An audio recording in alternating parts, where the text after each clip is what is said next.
Assalamualaikum dan selamat sejahtera. Untuk video ini kami akan menerangkan tentang prototipe yang kami buat. Prototipe ini ialah untuk sukan maraton dan sukan larian yang lain. Prototipe ini diberi nama Smart Shoe Sensor. Untuk penerangan yang lebih lanjut, saya akan beri rakan-rakan saya untuk menerangkan. Okey, saya akan beritahu fungsi prototipe yang kami buat ialah Smart Shoe Sensor. Yang pertama, fungsinya ialah mengukur kelajuan larian. Sensor pada kasut dapat merekod kelajuan atlet semasa berlari. Yang kedua ialah mengesan jarak larian. Kasut boleh mengira jumlah jarak yang telah dilalui oleh atlet. Ketiga, menganalisis teknik langkah iaitu stride analysis. Sensor dapat mengesan panjang langkah, keseimbangan kaki kiri dan kanan serta corak langkah.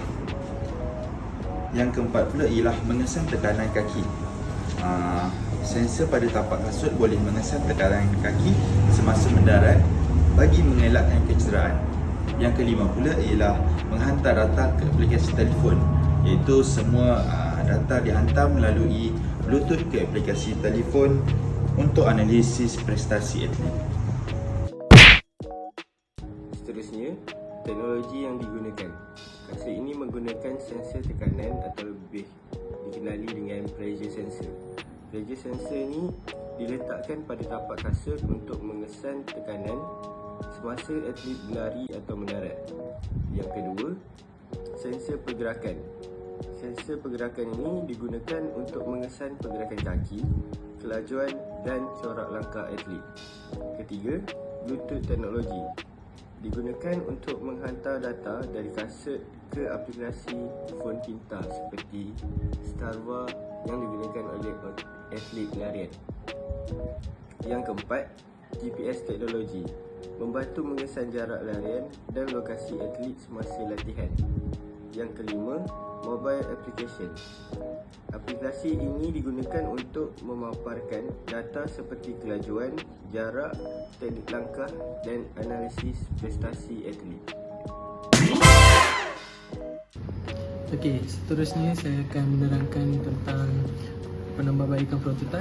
Okey, yang pertama, menambah sensor denyutan jantung, iaitu membantu memantau tahap kecergasan dan juga intensiti latihan atlet.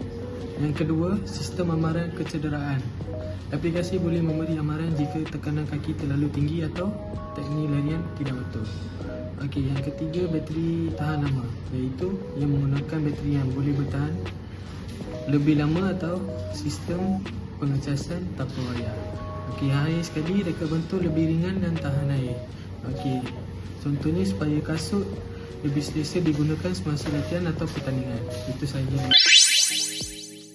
Imitasi prototipe. Yang pertama adalah kos pembuatannya yang tinggi. Penggunaan sensor dan teknologi tambah boleh menyebabkan kos penghasilan kasut menjadi mahal. Yang kedua adalah ketahanan bateri terhad. Sensor memerlukan bateri yang mungkin tidak dapat bertahan dalam masa tempoh yang lama tanpa pengecasan. Yang ketiga adalah ketepatan data mungkin terhad. Data yang direkod mungkin tidak 100% tepat bergantung kepada kualiti sensor dan pergerakan atlet. Yang keempat ialah bergantung kepada sambungan teknologi. Prototipe memerlukan sambungan seperti Bluetooth dan aplikasi telefon untuk melihat data. Yang terakhir adalah nombor 5, risiko kerosakan sensor. Sensor pada kasut boleh rosak akibat hentakan kuat, air atau penggunaan yang terlalu kerap. Okey, itu sahaja dari kami. Sebelum kami tamatkan video ini, kami akan menunjukkan sedikit video prototipe kami. Sekian, terima kasih.